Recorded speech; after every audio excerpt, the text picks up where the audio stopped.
Well, I never thought it would come to this, but you're fired. That might just be good for the price of silver and gold.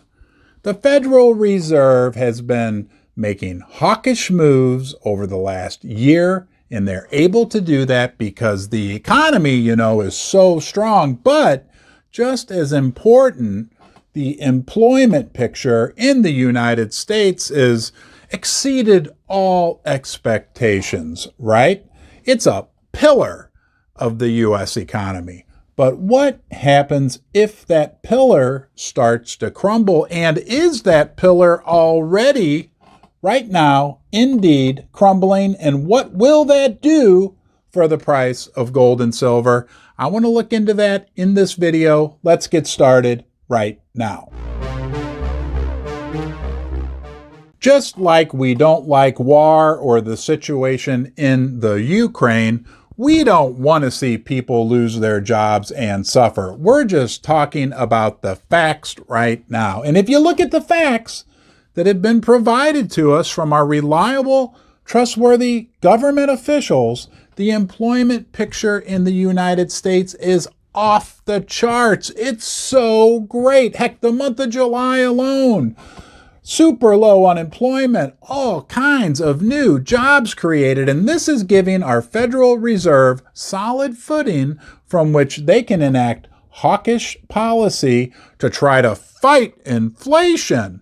That also makes the dollar go up and the price of gold and silver go down. But is this pillar of our economy, this pillar of strong employment, is it really that strong? When you peel the cover back and look at what's really going on in the employment picture, does it really look so rosy? I'm not going to fire you or lay you off. You are always welcome here in Ron's Basement. I appreciate you. I honor the fact that you come here and spend some of your precious time with me here in the basement. You are important. If you enjoy my video, please subscribe to my channel, give the video a thumbs up, turn on the bell notifications. You can share it with anyone you like and leave a comment in the comment section below. Your comments matter. Sure, the numbers looked great in July, but that was a unique situation where you had companies who had been desperate to hire employees over the last 2 years finally finding people because of inflation, because of a slowing economy, people who were now equally as desperate to get jobs. So we had this coming together of supply and demand, and it made the employment picture look rosy. But if you look a little deeper, what you see is a lot of the jobs that were created were, number one, people taking second and third jobs because they can't afford their basic living necessities. And a lot of the jobs were lower level minimum wage jobs. Now, hey, that's great, right? But these are jobs at McDonald's and Burger King, and I'm not putting them down. As a matter of fact, when I go to a fast food restaurant, I always make it a point to be nice to the people at the drive-thru. They're doing hard work and giving me food.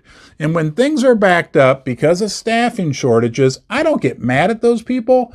I sure am frustrated like everybody else, but I make sure I thank them for being there and tell them that I really appreciate it.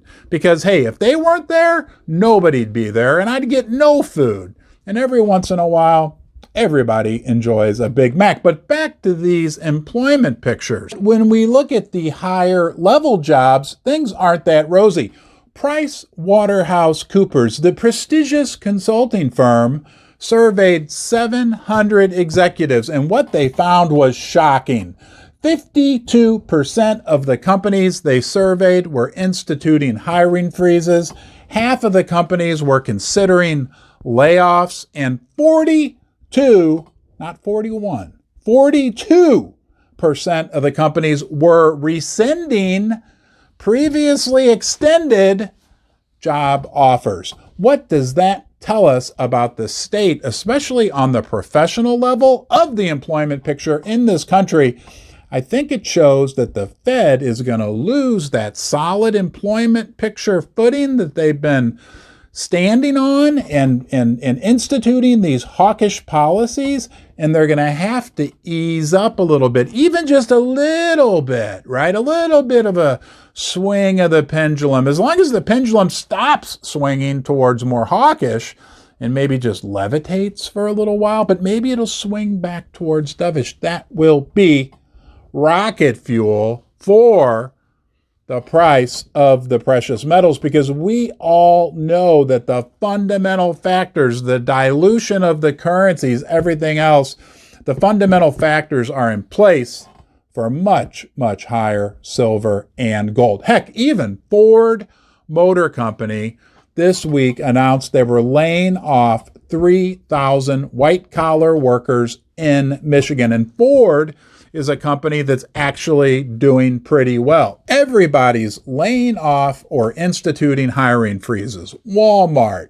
Oracle, Microsoft, even Apple Computer. Guys, things aren't as rosy in the world of employment as our fearless leaders in government would like us to believe. Eventually, this will all wash through to the precious metals prices, and we will have happier days again. Hey, thank you for joining me in Ron's Basement.